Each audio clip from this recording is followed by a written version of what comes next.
দেখো বন্ধুরা, আমি আজকে 12 মাসে সাধনা করেছিলাম চৈত মাসে।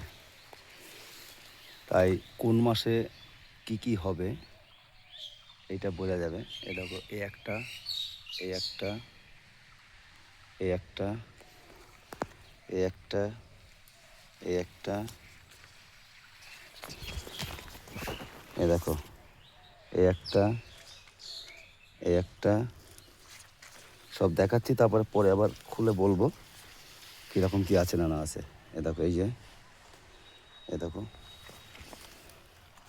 এই দেখো, এ দেখো,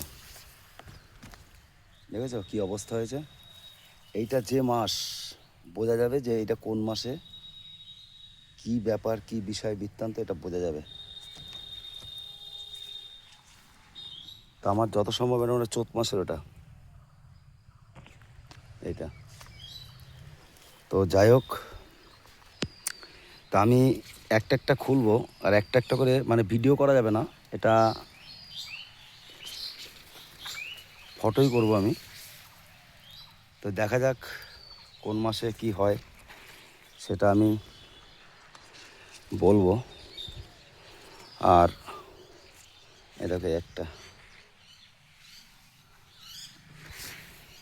তা কোনটার ভিতরে কি আছে এইখান থেকেই আমাদের সাধনা বোঝা যাবে। এই যে, আমি গত বছরও করেছি, তো এবছর ওস্তাদ করেনি, কারণ এই কারণেই আমাদের যে কজনাকে দিয়েছিল 4 জনা, তো 4 জনার মধ্যে আমরা 2 জনা করেছি, বসন্ত আর আমি।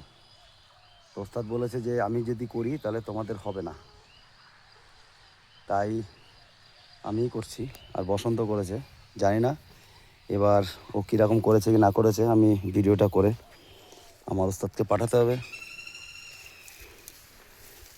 তো দেখা যাক কদ্দূর কী হলো। যাই হোক, আমি এবার খোলা শুরু করব, কারণ এখানে 12 মাসে 12টা কালার আছে, দেখাচ্ছি। এই যে 12 মাসে 12টা কালার, নাহলে বোঝা যাবে না কোন মাসে কোন কালার। আর এইটা দিয়ে অনেক কিছু হয়, এটা বশীকরণ কাজ, সব কিছু কাজ হবে। কারণ যে মাসে আমরা কবিরাজি করব সেই মাসের জিনিস দিয়ে, সেই কালার দিয়ে কাজ করা যাবে। সেই মাছটা খুলে সেই মাছের ইটা দিয়ে কাজ হবে। যাই হোক, ভিডিওটা বাড়াচ্ছি না। যদি ভালো লাগে লাইক, কমেন্ট, শেয়ার, সাবস্ক্রাইব করবেন। প্রচুর প্রচুর শেয়ার করো। আমাদের গুরু ভাই, শিষ্য, ভক্তবৃন্দরা যা আছে তোমরা দেখে দেখে এরকম করতে পারবা। ধন্যবাদ।